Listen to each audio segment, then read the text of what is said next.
Hello Dreamers, I'm Coach Fernan. Ngayon po ituturo ko sa inyo how to become an affiliate member here in Live Good, ang pinakabagong kumpanya sa buong planeta. Okay, ang gagamitin po nating payment method using credit card. So under credit card, no, kung wala kayong credit card, pwede rin po ang debit card basta po yan naka-enroll ng e-commerce, no? Pwede mong gamitin online, international. And kung wala pa rin kayong debit card, pwede kayong mag-download ng Maya apps, no? Maya application. Pwede rin pong GoTime card. Ang GoTime card po, nahihingi po yan sa Robinson. Magdala lang po kayo ng valid ID. In 10 minutes, meron na kayong GoTime card. Physical card po yan. Lagyan nyo ng laman, pwede na po kayo mag-enroll dito sa Live Good. Lahat po ng merong Visa Master na card, no? Pwede nyo pong gamitin yan. So ngayon, simulan na natin kung paano mag-enroll dito kay Live Good. So mag-share lang po ng screen sa inyo.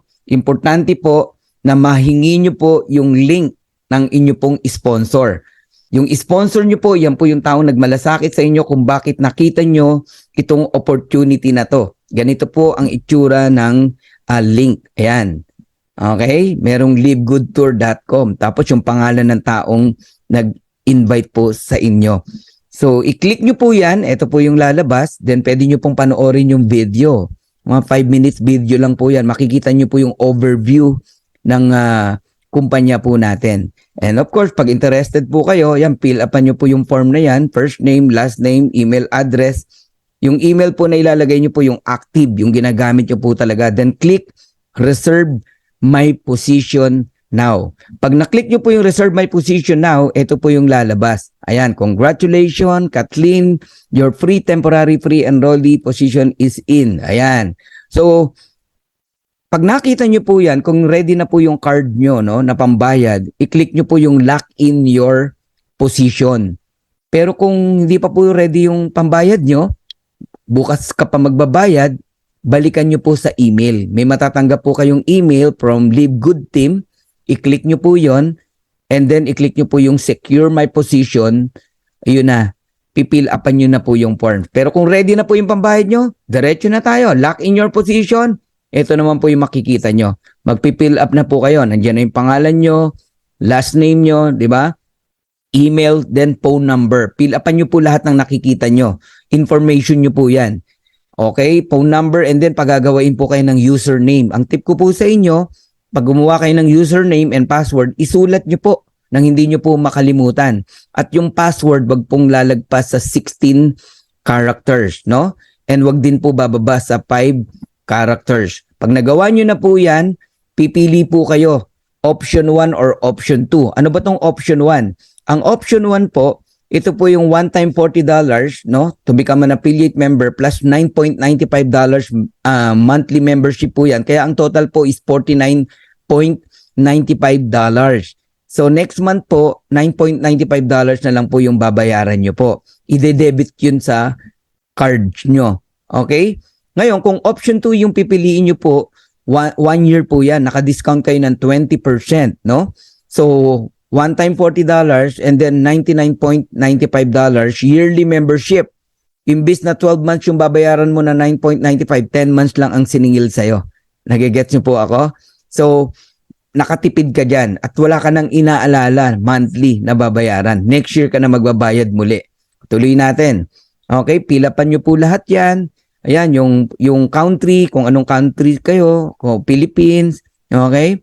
Oh, then TIN number. Kung wala po kayong TIN number, provide muna kayo ng 9-digit number. Tapos papa-update na lang natin sa Live Good.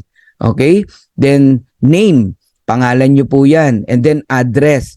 Sa city, ibubukod nyo po yung city. And then barangay, ganun din po.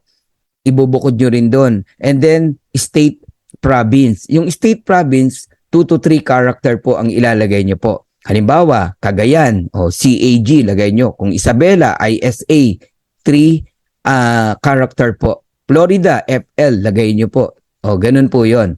And then, eto na tayo. Yan, lakihan lang natin para makita nyo po. Yung zip code, napaka-importante din po yan. Dapat tama po yung zip code na ilalagay nyo. And then, magbabayad na tayo using credit card. Okay? Let's say, ayan po yung pangalan. pangalan ng may-ari ng card. Halimbawa, asawa mo may-ari ng card, pangalan ng asawa mo, hindi mo pangalan, 'di ba? Kung sino may-ari ng card. Then yung credit card type, meron kayong arrow na nakikita, 'di ba, sa bandang kanan. Visa or Master 'yan, mamili ka. Pag nagsisimula sa 4, Visa 'yan. Pag nagsisimula sa 5, Mastercard po 'yan. Okay, importante din po 'yan, or else uulit ka ng uulit. Yung 16-digit number nakalagay yan sa harap ng credit card nyo. And then expiration date, and then yung security code nandun po sa likod ng card nyo, 3 numero po 'yon. Ngayon, pagdating sa copy shipping address, ang ilalagay nyo po dyan, nung in-apply nyo yung card na yan, anong address ang ginamit mo? Dapat same po yun. So, pinoprotektahan tayo ng company sa fraud, no? Dapat tama po yung inilalagay nyo po na information. Okay? And then, ayan na po, ipa-final na natin. Andyan na po yung name, email address, cellphone number, everything, no? Username, password, kung magkano yung babayaran, $49.95. Ito po yung huli nyo makikita. Okay? Meron pong dalawang dapat kang i-check dyan, no? Lakihan natin. Ayan, no?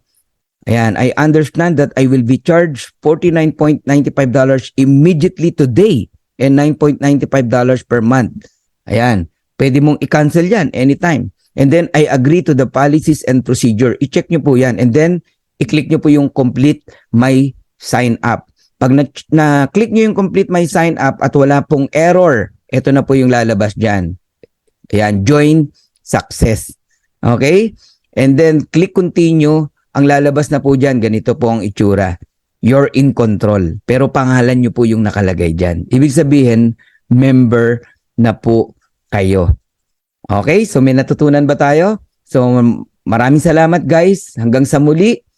And please don't forget to click the notification bell para yung mga susunod kong video makatanggap po kayo ng notification. And please like, share, and subscribe. So God bless you all.